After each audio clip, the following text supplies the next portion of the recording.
Stephen Colbert, the talk show host of The Late Show, he once said words that I've always remembered, and I believe he said these words as part of a commencement address at a college a few years ago.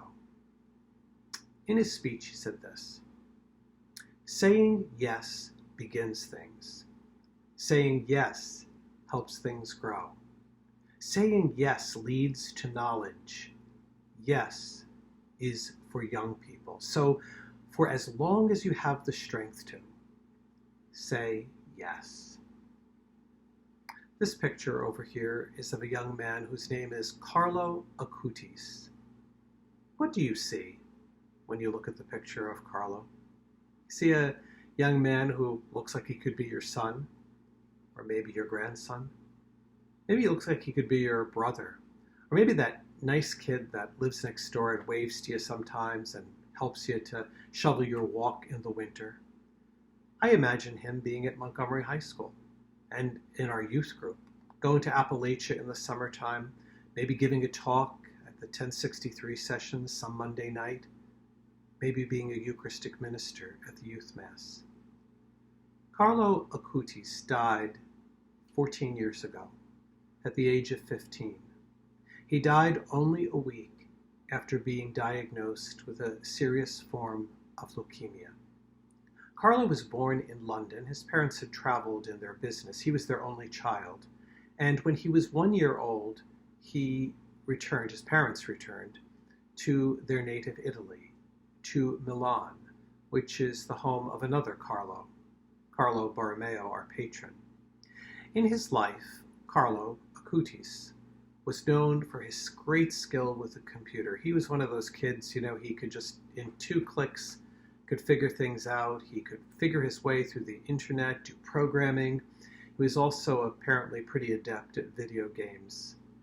But he was also known for his kindness, for his gentle and fun-filled spirit, and he was known for his devotion to his Catholic faith. So you look at this young man and you say, he must have been quite a great guy. And how sad it is that he only lived to be 15 years old. But tomorrow, Carlo Acutis will be beatified at Assisi in Italy. He will be known as Blessed Carlo Acutis, which is the final step on the journey to becoming a saint. Often when we think of a saint, we think of someone who obviously is much older. Maybe they're a nun or a priest. We picture them from a different era, from a different time, and maybe when we see them, or pictures of them, we imagine them in religious garb, like a priest or a nun, or maybe even we imagine them wearing clothing from another era that looks very foreign to us. But here, look at this young man. He's a young guy with his sunglasses tucked into his shirt. He looks like he's ready for fun, maybe going out with his friends, going out on a trip. He is the new image of what a saint looks like in our own time. Carlo is on the path to sainthood because in his life, what people remembered and experienced was that he always said yes. Even though his life was heartbreakingly short, he always said yes to following Jesus. From an early age, he had a deep, deep devotion to Jesus. After he received his first communion at the age of 7, he continued to receive communion every day. He went to Mass every day. He prayed the rosary every day. And it was that life that enabled him, as he grew, to continue to say yes to following Jesus. To be involved in all the fun parts of being a young person, but to be serious about putting the Lord first and following him and being a true disciple. It's said that he collected food for the poor and the homeless. Of course, he didn't have a driver's license, so his mother used to drive him around the city so that he could deliver clothing and food to those in need. They said that he was a great friend to his peers. If there was a kid who was going through a hard time, family troubles, conflicts in the family, he would always have the kids come to his house so that he could provide them with some warmth and some love and just to feel support in his own home as they faced tough family situations. They say at school he defended the rights of the disabled, and if he saw someone who was disabled being bullied or picked upon, he spoke out against it. And in many gentle and loving ways, when they were having fun, when they were playing games, he spoke to his friends about Jesus, about faith, and the importance of the Eucharist. And he used his computer skills to further the message of the gospel. People who met him really felt there was something about this young man that they wanted to be near and that they were inspired by in terms of their own faith. When he was diagnosed with leukemia, from which obviously he was not cured, he had a gentle and accepting spirit. One of the doctors treating him asked him in that short hospital stay, "Do you feel any pain? You're experiencing any pain?" To which he responded, "There are people who suffer more than me." Carlo died on October the 12th, 2006, and because his favorite saint was Saint Francis of Assisi, before he died, he asked his parents, could he please be buried at Assisi? And he was buried there, and that is where his beatification will take place tomorrow. You know, after he died, people began to talk about him and talk about what an inspiring person he was. And he began to inspire other young people to think about their faith and to live their faith seriously as Catholics.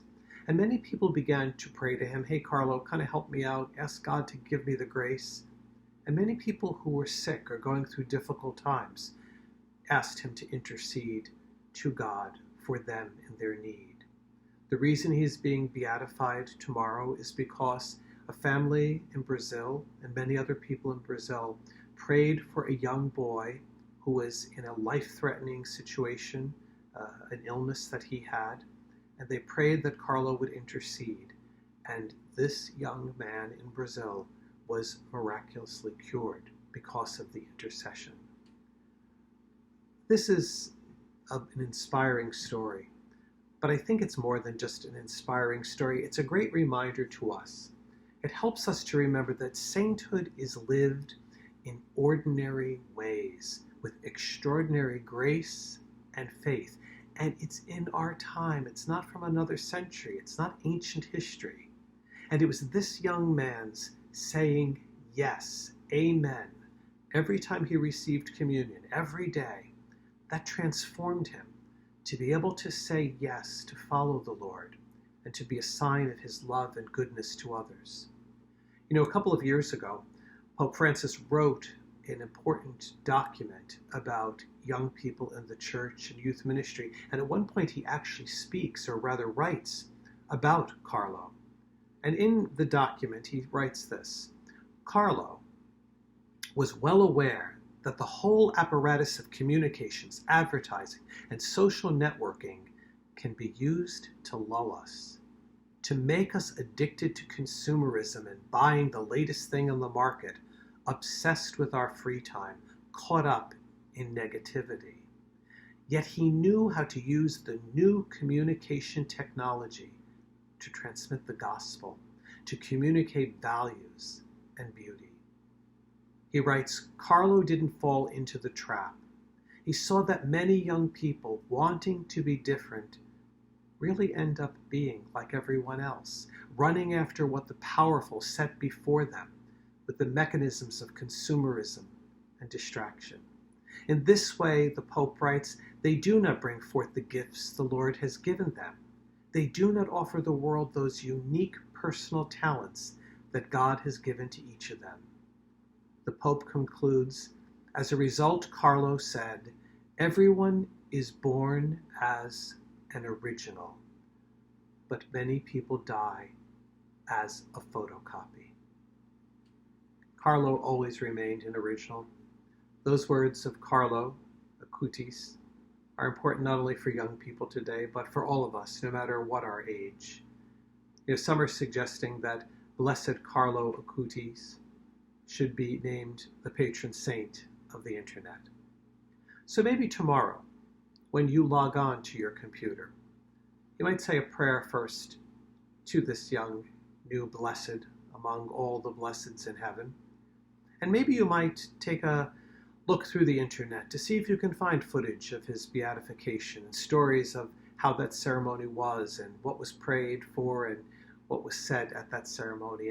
And maybe you might even bring your son or your daughter over to the computer and show them about this young man.